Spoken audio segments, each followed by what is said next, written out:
নমস্কাৰ বন্ধুসকল খুব গুৰুত্বপূৰ্ণ বিষয় এটাৰ বাবে আপোনালোকৰ ওচৰত আহিছোঁ আপোনালোকৰ শৈক্ষিক জীৱনৰ বিষয় জড়িত হৈ আছে এই বিষয়টোত আপোনালোক সকলোৱে জানে যে 2011 চনৰ পৰা গুৱাহাটী বিশ্ববিদ্যালয়ে সেমিষ্টাৰ ব্যৱস্থা আনিছিল আৰু আৰম্ভণিৰ পৰাই এই ব্যৱস্থাটোত বিভিন্ন খেলিমেলি চলি আছিল আমি অৰ্থাৎ ভাৰতৰ ছাত্ৰ ফেডাৰেচনে এই খেলিমেলিবিলাকৰ দূৰ কৰাৰ বাবে বিভিন্ন ধৰণৰ পৰামৰ্শ গুৱাহাটী বিশ্ববিদ্যালয়ত দি আহিছে কিছুমান পৰামৰ্শ তেওঁলোকে কাৰ্যকৰী কৰিছে কিন্তু প্ৰায়বিলাক পৰামৰ্শ এতিয়ালৈকে তেওঁলোকে কাৰ্যকৰী কৰা নাই আৰু যাৰ ফলতে এতিয়াও বিশ্ববিদ্যালয়ৰ অধীনৰ যে সেমিষ্টাৰ ব্যৱস্থা এই সেমিষ্টাৰ ব্যৱস্থাত ব্যাপক খেলিমেলি আছে আৰু তাৰ উমান পোৱা যায় যোৱা ফাৰ্ষ্ট সেমিষ্টাৰত এই বৰ্ষৰ ফাৰ্ষ্ট সেমিষ্টাৰৰ যে ৰিজাল্ট এই ৰিজাল্টত ইয়াৰ উমান পোৱা যায় এই বছৰৰ ফাৰ্ষ্ট সেমিষ্টাৰৰ ৰিজাল্টত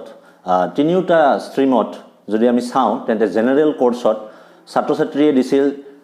৪১,৬৭৭ গৰাকী ছাত্ৰ ছাত্ৰীয়ে পৰীক্ষা দিছিল আৰু উত্তীৰ্ণ হৈছে কোনো ধৰণৰ ব্যাক নথকাকৈ মাত্ৰ ১১,৮৫৮টা ছাত্ৰ ছাত্ৰী মানে চাৰি ভাগৰ এক অংশ ছাত্ৰ ছাত্ৰীয়েহে কোনো ধৰণৰ ব্যাক নথকাকৈ উত্তীৰ্ণ হৈছে ইয়াৰ অৰ্থটো এয়া নহয় যে ম্যাক্সিমাম ছাত্ৰ ছাত্ৰীয়ে বেয়া ৰিজাল্ট কৰিছে অৰ্থটো হৈছে যে কৰবাত ব্যাপক খেলিমেলি আছে আমাৰ এই মানে গুৱাহাটী বিশ্ববিদ্যালয়ৰ যি সেমিষ্টাৰ এই সেমিষ্টাৰ শিক্ষা ব্যৱস্থাটোত আৰু এই খেলিমেলিবিলাকৰ ভিতৰত আমি লক্ষ্য কৰিছোঁ যে তেওঁলোকে যি পৰীক্ষা অনুষ্ঠিত কৰে সেই পৰীক্ষাৰ ফলাফল সময়মতে ঘোষণা নকৰে কোনোবাৰে তেওঁলোকে সময়মতে ঘোষণা কৰিব পৰা নাই ৩ মাহ উকলি যায় ৪ মাহ উকলি যায় পৰীক্ষাৰ ফলাফল দিয়াৰ ক্ষেত্ৰত কিন্তু সেমিষ্টাৰ ব্যৱস্থাত নিয়ম আছিল যে প্ৰথম সেমিষ্টাৰৰ ফলাফল দ্বিতীয় সেমিষ্টাৰৰ ক্লাছ আৰম্ভণি হোৱাৰ আগতে দিব লাগে কিন্তু গুৱাহাটী বিশ্ববিদ্যালয়ে এই ক্ষেত্ৰত কোনো ধৰণৰ পদক্ষেপ গ্ৰহণ কৰা নাই তেওঁলোকে বহু পলম কৰে ফলাফল দিয়াৰ ক্ষেত্ৰত দ্বিতীয় বিষয়টো আমি লক্ষ্য কৰিছোঁ যে পুনৰ মূল্যাংকনৰ ক্ষেত্ৰত যে পুনৰ মূল্যাংকন যেতিয়া কৰে ছাত্ৰ ছাত্ৰী এজনে ব্যাক লগাৰ পিছত যেতিয়া বহি ৰিচেক কৰে এই পুনৰ মূল্যাংকনৰ ফলাফলত তেওঁলোকৰ কেতিয়া দিয়ে কোনো ধৰণৰ সময়সীমা নাই কাৰোবাৰ যদি ইচ্ছা কেতিয়াবা যদি ইচ্ছা হয় তেন্তে 15 দিনৰ ভিতৰত দিব কেতিয়াবা যদি বিশ্ববিদ্যালয়ৰ ইচ্ছা নাথাকে তেন্তে 1 বছৰ 1.5 বছৰলৈকে তেওঁলোকে ফলাফল নিদিয়ে এনেকুৱা বহু ছাত্ৰ ছাত্ৰী আছে গুৱাহাটী বিশ্ববিদ্যালয়ত যে যোৱা 1.5 বছৰ ধৰি তেওঁলোকে ৰিচেক কৰিছিল অথচ ফলাফল পোৱা নাই ৰিচেকৰ লগতে আমি দেখিছোঁ যে এই যে আৰটিআই কৰিলে বহি দিয়া বা বহিৰ ফটোকপি বিচাৰা এই ক্ষেত্ৰতো গুৱাহাটী বিশ্ববিদ্যালয়ত ভয়ংকৰ খেলিমেলি ছাত্ৰ ছাত্ৰীবিলাকে বহিৰ ফটোকপি বিচাৰে কিন্তু বহিৰ ফটোকপি নিদিয়ে যিয়ে আমাক ভাবিবলৈ বাধ্য কৰিছে যে গুৱাহাটী বিশ্ববিদ্যালয়ৰ ফলাফলৰ ক্ষেত্ৰত ব্যাপক খেলিমেলি আছে কাৰণ আমাক ফটোকপি যদি দিলেহেঁতেন বহিবিলাকৰ তেতিয়াহ'লে আমি আমি জানিলোহেঁতেন যে আমাৰে গণ্ডগোলৰ বাবে আমাৰ ৰিজাল্টবিলাক বেয়া হৈছে কিন্তু তেওঁলোকে বিচাৰিলে ফটোকপি নিদিয়ে সেইকাৰণে আমি ভাবিবলৈ বাধ্য যে গুৱাহাটী বিশ্ববিদ্যালয়ে ৰিজাল্টৰ বা ফলাফলৰ ক্ষেত্ৰত কিবা এটা গণ্ডগোল তেওঁলোকে কৰি আছে অন্যথা তেওঁলোকে কিয় ফটোকপি বিচাৰিলে ফটোকপি নিদিয়ে বহিবিলাকৰ ক্ষেত্ৰত আমি পৰামৰ্শ দি আহিছিলোঁ যোৱা বহু কেইটা বছৰ যে এটা বিশেষ ব্যাক পৰীক্ষা গুৱাহাটী বিশ্ববিদ্যালয়ে অনুষ্ঠিত কৰিব লাগে আমাৰ মহাবিদ্যালয়সমূহত যাৰ জৰিয়তে ফাৰ্ষ্ট সেমিষ্টাৰৰ ষ্টুডেণ্টজনে ছেকেণ্ড সেমিষ্টাৰৰ ক্লাছ আৰু ছেকেণ্ড সেমিষ্টাৰৰ পৰীক্ষা আৰম্ভণিতে যাতে ফাৰ্ষ্ট সেমিষ্টাৰৰ ব্যাকৰ বিষয়টো যাতে সমাধান কৰিব পাৰে যিদৰে আমাৰ আসাম ইঞ্জিনিয়াৰিং কলেজ এই আসাম ইঞ্জিনিয়াৰিং কলেজত ফাৰ্ষ্ট সেমিষ্টাৰৰ ষ্টুডেণ্টজনে ছেকেণ্ড সেমিষ্টাৰৰ পৰীক্ষাৰ আগতেই ব্যাকৰ যি সমস্যা সেই সমস্যা সমাধান হৈ যায় তেওঁলোকৰ কাৰণে এটা স্পেচিয়েল ব্যাক এক্সাম হয় কিন্তু আমাৰ গুৱাহাটী বিশ্ববিদ্যালয়ৰ স্নাতক পৰ্যায়ত এই স্পেচিয়েল ব্যাক এক্সামৰ বিষয়টো গুৱাহাটী বিশ্ববিদ্যালয়ে এতিয়ালৈকে অনুষ্ঠিত কৰা নাই আমি বাৰে বাৰে দাবী জনাইছোঁ কিন্তু এতিয়ালৈকে অনুষ্ঠিত কৰা নাই আৰু যাৰ ফলতে এই যে ব্যাকৰ সমস্যাটো এই সমস্যাটো এটা বৃহৎ সমস্যা চিষ্টেমত যেতিয়া ব্যাপক বিসংগতি চলি থাকিল ছাত্ৰ ছাত্ৰীৰ মনৰ এনেকুৱা এটা ভাৱ সৃষ্টি হ'ল যে আমাৰ পৰীক্ষাৰ ফলাফল ভালদৰে নিদিয়ে আমাৰ বহি চাইনে নাই তাৰ ঠিক নাই এই ধৰণৰ চিন্তা যেতিয়া ছাত্ৰ ছাত্ৰীৰ মনত আহিছিল তেতিয়াই দেখা গ'ল যে গুৱাহাটী বিশ্ববিদ্যালয় কৰ্তৃপক্ষই এইবাৰৰ পৰা প্ৰযোজ্য হোৱাকৈ এটা নতুন ব্যৱস্থা আনিছে আৰু সেয়া হৈছে CBCS choice based credit system অৰ্থাৎ গুৱাহাটী বিশ্ববিদ্যালয়ৰ অধীনত যিসকলে এইবাৰ ডিগ্ৰী ফাৰ্ষ্ট সেমিষ্টাৰ পঢ়ি আছে তেওঁলোকে এই CBCS ব্যৱস্থাৰ অধীনত আৰু এই CBCS ব্যৱস্থাটো আমি দেখা পালোঁ ব্যাপক ধৰণৰ বিসংগতি গুৱাহাটী বিশ্ববিদ্যালয়ে কৰ্তৃপক্ষই সংগঠিত কৰিছে প্ৰথম কথাটোৱে হ'ল যে এই যে CBCS ব্যৱস্থা আনিছে এই CBCS ব্যৱস্থাৰ মূল বিষয় হৈছে যে ছাত্ৰ ছাত্ৰীবিলাকৰ বিষয় বাছনিৰ সুবিধা আগতকৈ বৃদ্ধি পাব ইয়াক যদি আমি সহজকৈ কওঁ তেন্তে আৰ্টছৰ ষ্টুডেণ্ট এজনে আগতে আৰ্টছৰ বিষয়ে অকল পঢ়িব পাৰিছিল ঠিক তেনেদৰে সায়েন্সৰ ছাত্ৰজনে কেৱল সায়েন্সৰ বিষয়ে পঢ়িব পাৰিছিল এতিয়া কিন্তু নহয় এতিয়া হ'ব আৰ্টছৰ ষ্টুডেণ্ট এজনে সায়েন্সৰ বিষয় এটা ল'ব পাৰিব সায়েন্সৰ ষ্টুডেণ্টজনে আৰ্টছৰ বিষয় এটা ল'ব পাৰিব মানে আগতে সায়েন্সৰ মেজৰ থকা এজন ষ্টুডেণ্টে সায়েন্সৰে পাছ কোৰ্চ ল'ব লাগিছিল এতিয়া সায়েন্সৰ মেজৰ থকা এজন ষ্টুডেণ্টে সায়েন্সৰ যিকোনো এটা বিষয়ত মেজৰ থকা এজন ষ্টুডেণ্টে আৰ্টছৰ এটা বিষয়ও পাছ কোৰ্চ ল'ব পাৰিব ঠিক তেনেদৰে আৰ্টছৰ ষ্টুডেণ্ট এজনৰ ক্ষেত্ৰতো একেই কথা তেওঁলোকে কিছুমান টাৰ্ম দিছে সহজকৈ ক'বলৈ গ'লে তেওঁলোকে কোৰ কোৰ্চ কৰিছে মানে মেজৰ কোৰ্চ এইবিলাক নাথাকিব তেওঁলোকে কৈছে যে জেনেৰিক কোৰ্চ হ'ব আৰু বিভিন্ন ধৰণৰ তেওঁলোকে টাৰ্ম দিছে কিন্তু বাস্তৱ ক্ষেত্ৰত আমি যদি চাওঁ যে মহাবিদ্যালয়বিলাকৰ আমাৰ গুৱাহাটী বিশ্ববিদ্যালয়ৰ অধীনৰ মহাবিদ্যালয়বিলাকত কোনো ধৰণৰ আন্তঃগাঁথনিৰ সুবিধা নাই যি ধৰণৰ থাকিব লাগিছিল শিক্ষকৰ অভাৱ আৰু অন্যান্য বিভিন্ন সমস্যা আছে আৰু যাৰ ফলতে এই যে CBCSৰ ধাৰণা মানে ছাত্ৰজনৰ বিষয় বাছনিৰ সুবিধা চইচ বৃদ্ধি পাব আৰ্টছৰ ষ্টুডেণ্ট এজনে ছায়েন্স ল'ব পাৰিব ছায়েন্সৰ ষ্টুডেণ্ট এজনে আৰ্টছ ল'ব পাৰিব এই ধাৰণাটো কাৰ্যকৰী কৰিব পৰা নাই মানে আনিছে CBCS কিন্তু চলি আছে আগৰ সেই ব্যৱস্থাটোৱে আগৰ সেই মেজৰ ছাবজেক্টৰ ব্যৱস্থাটোৱে আগৰ সকলোবিলাকেই চলি আছে অৰ্থাৎ CBCS ব্যৱস্থাটো বাস্তৱতা একোৱে প্ৰযোজ্য হোৱা নাই ভেকো ভাওনাত পৰিণত হৈছে এয়া হৈছে প্ৰথম কথা সেইকাৰণে আমি কৈছোঁ যে এই CBCS ব্যৱস্থাটো যিধৰণে কৈছে CBCSে যে বিষয় বাছনিৰ সুবিধা ছাত্ৰ ছাত্ৰীৰ বৃদ্ধি পাব এই সুবিধাটো সঁচা অৰ্থত দিব লাগে এয়া ভেকো ভাওনাত পৰিণত কৰিব নালাগে দ্বিতীয় কথাটো হৈছে যে CBCSৰ যি কাৰিকুলাৰ ৰেগুলেশ্যন বনাইছে গুৱাহাটী বিশ্ববিদ্যালয়ে ৰেগুলেশ্যনত নানানটা কথা কৈছে বিভিন্ন ধৰণৰ দিয়া পৰামৰ্শ দিছে মহাবিদ্যালয়বিলাকলৈকে বিভিন্ন ধৰণৰ কথা বতৰা কৈছে কিন্তু এটা মূল বিষয় আৰু সেয়া হৈছে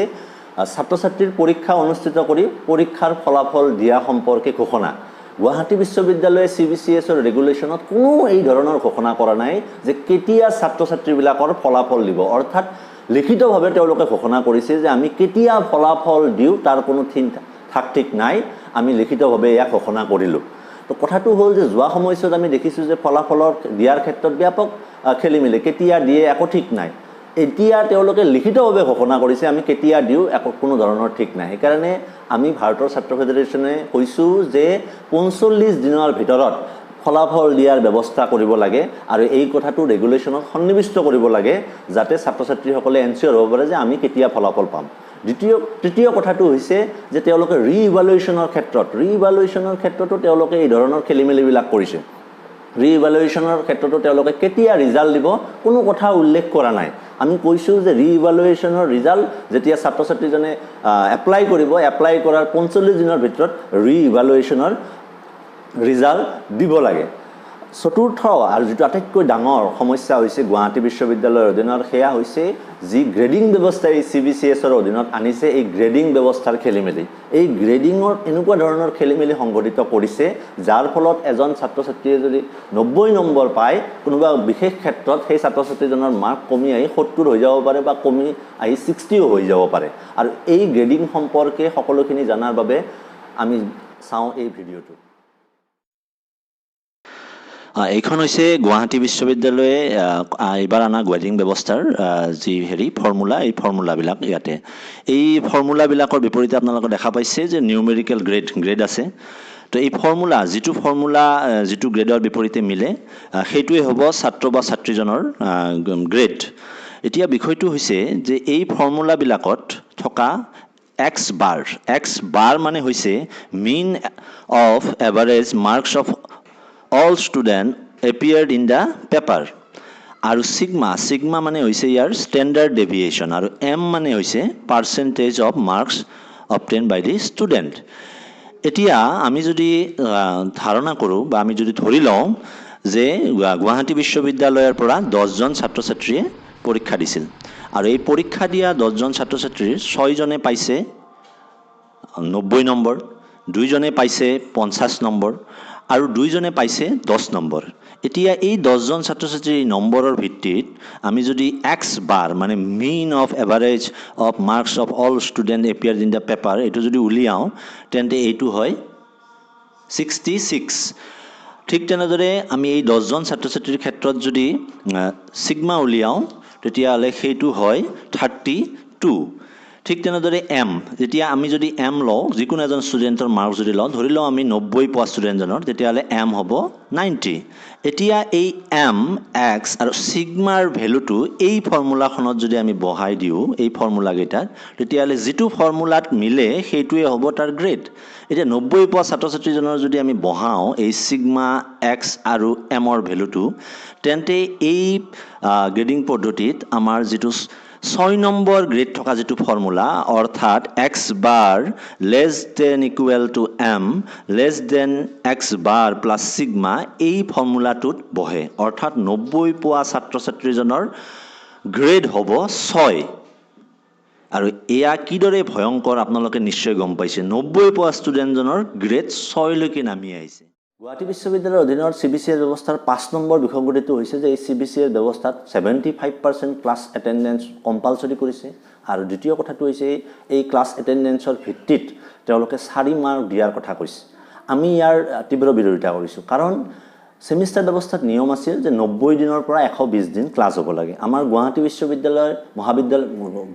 বিশ্ববিদ্যালয়ৰ অধীনৰ মহাবিদ্যালয়বিলাকত ক'তোৱে 90ৰ পৰা 120 দিন ক্লাছ নহয়। আৰু এই যদি ক্লাছ নহয়, তেন্তে ক্লাছ এটেণ্ডেঞ্চৰ ভিত্তিত নম্বৰ দিয়াৰ ব্যৱস্থাৰ কোনো যুক্তি নাথাকে। কাৰণ আপুনি যদি বিষয় এটা পঢ়ুৱাই নাই, তেন্তে সেই বিষয়টো ছাত্ৰজনে শিকিছে নে নাই তাৰ ভিত্তিত নম্বৰ দিয়া কোনো ধৰণৰ এটা চূড়ান্ত ধৰণৰ এটা অবৈজ্ঞানিক কথা। সেইকাৰণে আমি কৈছোঁ যে যদি এইটো কৰিব লাগে, মানে 75% ক্লাছ এটেণ্ডেঞ্চ কম্পালচৰি আৰু তাৰ ভিত্তিত নম্বৰ দিব লাগে, তেতিয়াহ'লে প্ৰথম এনচিঅ'ৰ হ'ব লাগিব যে মহাবিদ্যালয়সমূহত 90ৰ পৰা 120 দিন ক্লাছ হৈছে। CBCS ব্যৱস্থাৰ 6 নম্বৰ যিটো সমস্যা আছে গুৱাহাটী বিশ্ববিদ্যালয়ৰ, সেয়া হৈছে গুৱাহাটী বিশ্ববিদ্যালয়ৰ CBCSৰ অধীনত স্কিল ডেভেলপমেণ্টৰ কথা কৈছে, যে সকলোৱে স্কিল হ'ব লাগে, কৌশল বিকাশৰ ক্ষেত্ৰত সকলোৱে গুৰুত্ব দিব লাগে, আৰু তাৰ কাৰণে তেওঁলোকে পাঠ্যক্ৰম কৰিছে। কিন্তু দুখৰ বিষয়টো হৈছে যে আমাৰ মহাবিদ্যালয়বিলাকত তাৰ বাবে কোনো ধৰণৰ ইনফ্ৰাষ্ট্ৰাকচাৰ নাই, আৰু যাৰ ফলত এই যে স্কিল ডেভেলপমেণ্টৰ বিষয়টো যে সকলোকে স্কিল দিব, এইটো এটা ভেকু ভাওনাত পৰিণত হৈছে আমাৰ গুৱাহাটী বিশ্ববিদ্যালয়ত। মানে আছে, নিয়ম নীতি আছে, কিন্তু কাৰ্যকৰীকৰণৰ ক্ষেত্ৰত ইয়াৰ একোৱেই ব্যৱস্থা গুৱাহাটী বিশ্ববিদ্যালয়ৰ অধীনৰ মহাবিদ্যালয়বিলাকত ল'ব পৰা যোৱা নাই, তাৰ আন্তৰ্গাঁথনি আৰু শিক্ষকৰ অভাৱৰ ফলত। সেইকাৰণে আমি কৈছোঁ যে এইটো অকল ক'লেই নহ'ব, ইয়াক কাৰ্যকৰী কৰিব লাগিব। ঠিক তেনেদৰে এই সমস্যাবিলাকৰ লগে লগে এটা ডাঙৰ সমস্যাটো হৈছে যে গুৱাহাটী বিশ্ববিদ্যালয়ে ব্যাক পৰীক্ষা, এটা বিশেষ ব্যাক পৰীক্ষা অনুষ্ঠিত নকৰে এই ছেমিষ্টাৰ ব্যৱস্থাত। আমাৰ এই ছেমিষ্টাৰ ব্যৱস্থা বা CBCS ব্যৱস্থাত ফাৰ্ষ্ট ছেমিষ্টাৰত যদি এজন ছাত্ৰ ছাত্ৰীয়ে পৰীক্ষা দিয়ে, তাৰ যদি ব্যাক লাগে, তেন্তে সেই ব্যাকৰ এক্সামটো তেওঁ এবছৰৰ মূৰত থাৰ্ড ছেমিষ্টাৰত গৈ উঠাব লাগে। কিন্তু বিভিন্ন শিক্ষানুষ্ঠানত, যেনে গুৱাহাটী অভিযান্ত্ৰিক মহাবিদ্যালয় AEC, আছাম ইঞ্জিনিয়াৰিং কলেজত ব্যাক উঠোৱাৰ বাবে এক বিশেষ পৰীক্ষা অনুষ্ঠিত হয়, আৰু এই পৰীক্ষা অনুষ্ঠিত হোৱাৰ ফলত ব্যাক লাগিলেও সেইকাৰণে ছাত্ৰজনে সমস্যাৰ সন্মুখীন নহয়। কিন্তু আমাৰ যি ছেমিষ্টাৰ ব্যৱস্থা বা CBCS ব্যৱস্থাই হওক, ইয়াতে কোনো স্পেচিয়েল ব্যাক এক্সাম নহয়। সেইকাৰণে আমাৰ এই ব্যাকৰ সমস্যাটো এক ভয়ংকৰ সমস্যালৈকে ৰূপান্তৰিত হৈ আছে। আমি যোৱা সময়ছোৱাত বাৰে বাৰে গুৱাহাটী বিশ্ববিদ্যালয় কৰ্তৃপক্ষক কৈ আছোঁ যে এটা স্পেচিয়েল ব্যাক এক্সাম লাগে, যাতে ছাত্ৰ ছাত্ৰীসমূহৰ এই ব্যাকৰ সমস্যাটো সমাধান কৰিব পৰা যায়। এই বিষয়বিলাকক লৈ ছেমিষ্টাৰ ব্যৱস্থাৰ খেলিমেলি, গ্ৰেডিং, আমাৰ CBCSৰ এতিয়া অনা এই খেলিমেলিবিলাক, এই সকলোবিলাক লৈ আমি ভাৰতৰ ছাত্ৰ ফেডাৰেশ্যনে অহা 30 আগষ্ট তাৰিখে গুৱাহাটী বিশ্ববিদ্যালয়ত এক প্ৰতিবাদী কাৰ্যসূচী ৰূপায়ণ কৰিম। আমাৰ দাবীবিলাক স্পষ্ট। আমি আগতেও যেতিয়া ছেমিষ্টাৰ আন্দোলন কৰিছিলোঁ, ছেমিষ্টাৰত বিভিন্ন পৰামৰ্শ আগবঢ়াইছিলোঁ, আমাৰ পৰামৰ্শবিলাকৰ ভিতৰত আছিল যে আমাৰ যিকোনো ব্যৱস্থা অনাৰ আগতে ছাত্ৰ সংগঠনৰ প্ৰতিনিধিৰ লগত আলোচনা বিলোচনাত লিপ্ত হ'ব লাগে, যাতে এই খামখেয়ালিবিলাক নহয়। কিন্তু বাৰে বাৰে গুৱাহাটী বিশ্ববিদ্যালয়ে কোনো ধৰণৰ আলোচনা বিলোচনা নকৰাকৈ একপক্ষীয়ভাৱে তেওঁলোকে এই ব্যৱস্থাবিলাক লৈ আহি আছে, আৰু যাৰ ফলত ব্যাপক বিসংগতি সংঘটিত হৈছে। আমি দেখা পাইছোঁ যে এই এবাৰ নিয়ম নীতি বনাই গুৱাহাটী বিশ্ববিদ্যালয়ে তাৰপিছত বাৰে বাৰে সেই নিয়ম নীতিবিলাক পৰিৱৰ্তন কৰি আহিছে। উদাহৰণস্বৰূপে আমি যোৱা এমাহ আগতে জুলাইত যেতিয়া এই বিষয়বিলাকক লৈ CBCS আৰু ছেমিষ্টাৰ সমস্যাবিলাকক লৈ গুৱাহাটী বিশ্ববিদ্যালয়ত যেতিয়া মেমৰেণ্ডাম দিছিলোঁ, তেতিয়া মেমৰেণ্ডাম গ্ৰহণ কৰি তেওঁলোকে বিশেষ গুৰুত্ব দিয়া নাছিল। কিন্তু পিছত আমি জানিবলৈ পালোঁ যে এই গুৱাহাটী বিশ্ববিদ্যালয়ে আমাৰ মেমৰেণ্ডামৰ ভিত্তিত CBCSত থকা ইভালুৱেশ্যনত 25% নম্বৰ নাপালে ছাত্ৰ ছাত্ৰীবিলাকক ৰিচেক কৰিব নোৱাৰিব, এই ধৰণৰ এটা ব্যৱস্থা যি আনিছিল, এই ব্যৱস্থাটো তেওঁলোকে উঠাই দিছে। কথাটো হ'ল যে এই ধৰণে তেওঁলোকে এটা ব্যৱস্থা পৰিৱৰ্তন কৰিলে, কিন্তু বাকী যিবিলাক খেলিমেলি আছে এই খেলিমেলিবিলাক তেওঁলোকে এতিয়াও সমাধান কৰা নাই। আৰু এই খেলিমেলিবিলাক দূৰ কৰাৰ বাবেই অহা 30 তাৰিখৰ আমাৰ এই আন্দোলনটো, যিসকল এতিয়া 3rd ছেমিষ্টাৰ পাইছে, যিসকলে এতিয়া 5th ছেমিষ্টাৰত আছে, তেওঁলোকে জানে, তেওঁলোকৰ অভিজ্ঞতাৰে তেওঁলোকে পুষ্ট হৈছে যে গুৱাহাটী বিশ্ববিদ্যালয়ৰ ছেমিষ্টাৰ ব্যৱস্থাত কি ধৰণৰ খেলিমেলি। যিসকলে এইবাৰ 1st ছেমিষ্টাৰত আছে তেওঁলোকৰ অভিজ্ঞতা হোৱা নাই,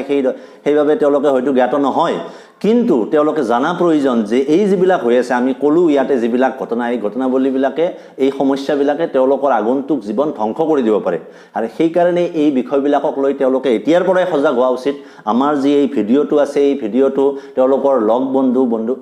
বন্ধুৰ লগতে সকলোবিলাকৰ লগতে শ্বেয়াৰ কৰক, বিষয়টো বুজক। আমাৰ ইয়াতে কণ্টেক্ট নম্বৰ দিম, আমি এই কণ্টেক্ট নম্বৰত আপোনালোকে যোগাযোগ কৰক, বিষয়টো সম্পৰ্কে জানক। আৰু সকলোৱে ভাৰতৰ ছাত্ৰ ফেডাৰেশ্যনৰ উদ্যোগত হ'ব লগা আগন্তুক 30 আগষ্ট তাৰিখৰ গুৱাহাটী বিশ্ববিদ্যালয়ৰ প্ৰতিবাদত সকলোৱে চামিল হওক, যাতে সকলোবিলাকৰ আবেদনৰ ভিত্তিত গুৱাহাটী বিশ্ববিদ্যালয় কৰ্তৃপক্ষ বাধ্য হয় তেওঁলোকে যিবিলাক খামখেয়ালি কৰি আছে এই খামখেয়ালিবিলাক দূৰ কৰিবলৈ। আমি কেইটামান সুনিৰ্দিষ্ট দাবী জনাইছোঁ। আমাৰ দাবীবিলাকৰ ক্ষেত্ৰত আপোনালোকক বাকী সকলোবিলাক কৈছোঁ। আমাৰ দাবীবিলাকৰ অন্যতম দাবী এটা আছে যে ৰিইভালুৱেশ্যন আৰু ৰিচেক কৰাৰ ক্ষেত্ৰত ব্যাপক অৰ্থ লয় আমাৰ বিশ্ববিদ্যালয় কৰ্তৃপক্ষই। এতিয়াও তেওঁলোকে নতুন যি নিয়ম আনিছে, এতিয়াও 550 টকাকৈ এখন বহীত ৰিচেকৰ নামত তেওঁলোকে ল'ব। আমি এই দাবীটো জনাইছোঁ যে এই ৰিচেকৰ যি ব্যৱস্থা, এই ৰিচেকৰ ব্যৱস্থা RTI কৰিলে ফটোকপিৰ বাবে কেইটকামান লোৱাৰ বাহিৰে বাকী সকলোবিলাক ৰিচেকৰ ব্যৱস্থা বিনামূলীয়া হ'ব লাগে। তো এই দাবীবিলাকৰ ভিত্তিত আমাৰ এই আন্দোলনত আপোনালোকে সজোৰে উপস্থিত হৈ আন্দোলন শক্তিশালী কৰি তুলিব, এই আশা ৰাখি আমাৰ ক'বলৈ